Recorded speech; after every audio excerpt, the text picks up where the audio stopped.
G'day, Rockhound here!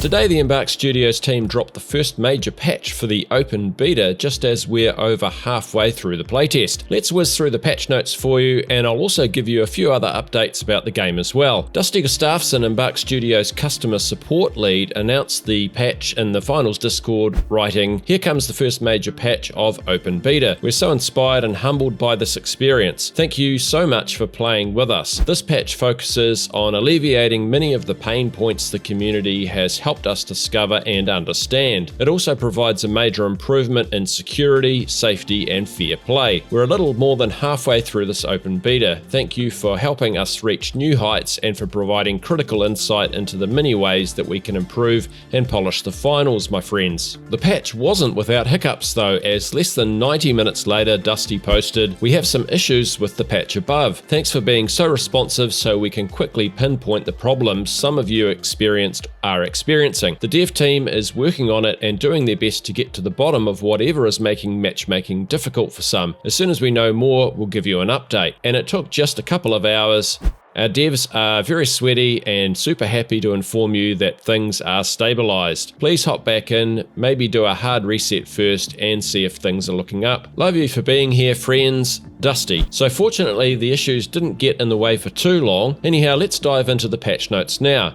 So this is Open Beta Patch 0.4.0 and consists of fixes and updates which are listed alphabetically. There have been overall improvements to Embark's anti-cheat systems, and they have lowered detection thresholds in their internal systems to strengthen the identification of unfair play and added an additional block list of third-party systems. It's great to see that Embark are focused on anti-cheat, as there's already quite a bit of chatter about cheating in the game, and I really hope that Embark keep fighting for us on that front, because it goes without saying that it's one of the highest priorities for 99% of players. The contracts related to the Banquet mode weren't correctly being awarded, so they've been removed. Then we move on to crashes. Crashes have been one of the biggest issues for a lot of players. I've experienced 2 or 3 of these myself over the open beta, and I know there have been members of the community who have been suffering from these a lot more than I have. Some of these were probably server related, so have been dealt with behind the scenes, but in this patch Embark fixed a crash that sometimes occurred when reporting a player, and one that was caused by having players on the blocked player list. Broken collision on deployable shields that could cause the game to run slower was solved, and the glitch trap has had its ammo increased from 1 to 2,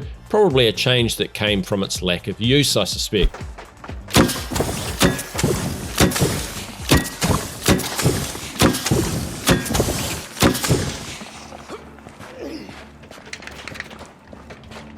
Goo.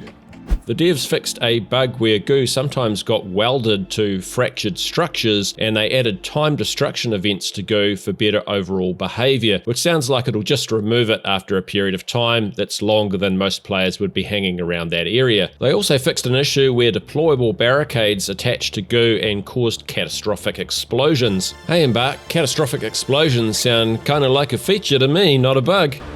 Let's go home.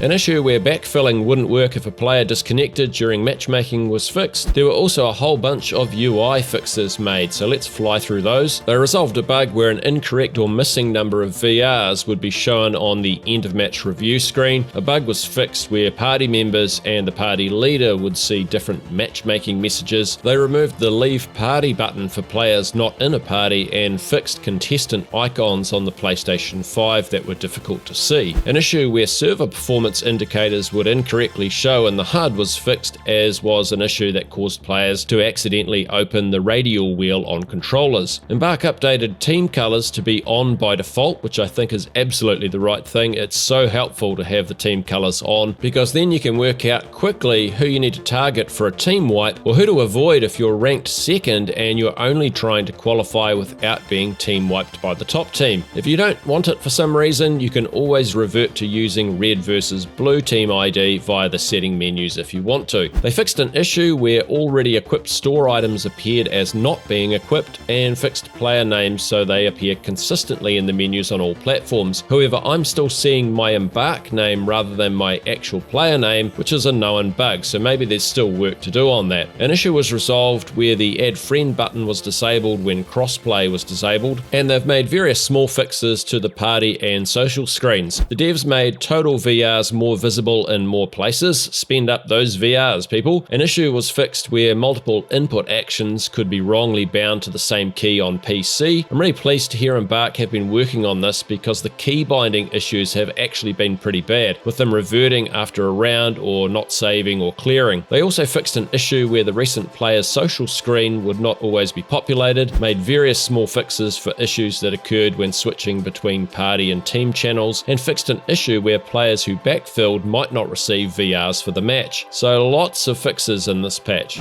Now you might be asking, well, where are the balance changes you'd normally see during a playtest? And I suspect that either they are able to make some of those changes without a patch, and or they're still working on those and have prioritized those lower than the bug fixes, which would make sense because balance isn't game breaking, it's just a bit annoying. So that was the patch, but what else has been happening for the finals open beta? Well, if you jumped into the game leading up to Halloween, you probably noticed a bunch of Halloween-based cosmetics that Embark added to the game which were free to equip. There's loads of ghoulish clothing, charms, stickers,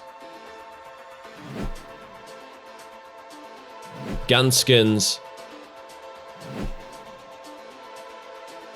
and emotes to choose from.